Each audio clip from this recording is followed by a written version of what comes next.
सुप्रभातम मित्रों। हम प्रिय भक्त होने के लिए क्या क्वालिटीज़ होती है उसकी चर्चा कर रहे हैं। या श्री कृष्ण को या ईश्वर को कौन लोकप्रिय है। उसी तारतम्य में अगले श्लोक में श्री कृष्ण कह रहे हैं अर्जुन से, 16वां श्लोक है, अध्याय 12। अनपेक्ष शुचिर्दक्ष उदासीनो गतव्यथा। जो पुरुष अनपेक्ष है, जो किसी से अपेक्षा नहीं रखता, आकांक्षा से रहित, शुचिर्दक्ष, भीतर और बाहर से शुद्धि के को लेकर बहुत चतुरता से शुद्धि पूर्वक जीवन व्यतीत करता है। उदासीन, पक्षपात से रहित, गतव्यथ, सभी दुखों से छुटा हुआ, दुखों से दूर, दुखों से ऊपर, गतव्यथ। सर्वारंभ परित्यागी, सर्वारंभ परित्यागी, वो सारे कर्मों के आरंभ का परित्याग करने वाला, वो यो मद भक्त समय प्रिय, ऐसा भक्त मुझे सर्वप्रिय है, परम प्रिय है। हम जब इस श्लोक को देखते हैं बाहरी दृष्टिकोण से तो ऐसा लगता है कि ऐसा होने के बाद तो इंसान गुड फॉर नथिंग हो जाए, अनपेक्ष होगा, उदासीन होगा, सर्वारंभ त्यागी, कोई शुरू ही नहीं करना है, तो जीवन में क्या रहेगा। न तो किसी में इंटरेस्ट होगा, न किसी से कोई चाहेगा, न कोई काम करने की इच्छा रहेगी।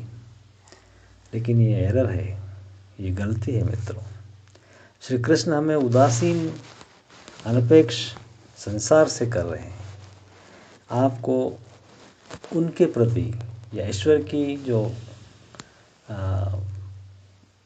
प्रेरणा है, आपको इस जगत में जो कुछ व्यवस्थाएं उन्होंने दी है उसको हासिल करते हुए, उसको उपयोग करते हुए हम उनको पाने का प्रयास करें। हम उल्टी दिशा में चलने लग जाते हैं, हम संसार से संसार को मैनिपुलेट करने लगते हैं, वहाँ गलती है मित्र। हमें मैनिपुलेशन संसार को एनहांस करने के लिए नहीं, ईश्वर की इच्छा के अनुरूप हमारे जीवन को आगे ईश्वर को हासिल करने के लिए करना है। इसलिए उदासीन होना है संसारी, अनपेक्ष होना है संसार से।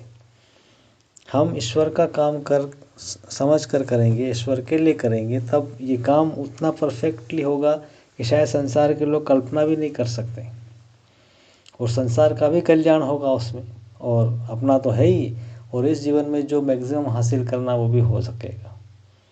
हम जब इस रिजल्ट ओरिएंटेड लाइफ से बाहर आके अगर थोड़ा हायर लेवल पर सोच कर काम करेंगे तो जीवन की दिशा ही बदल जाएगी।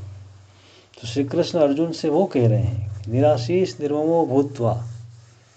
अभी बाहर से देखा कि निराशीष, कोई आशा न रख और निर्मम हो जा, और उसके बाद युद्ध में उतरो, फिर आप युद्ध जीतेंगे।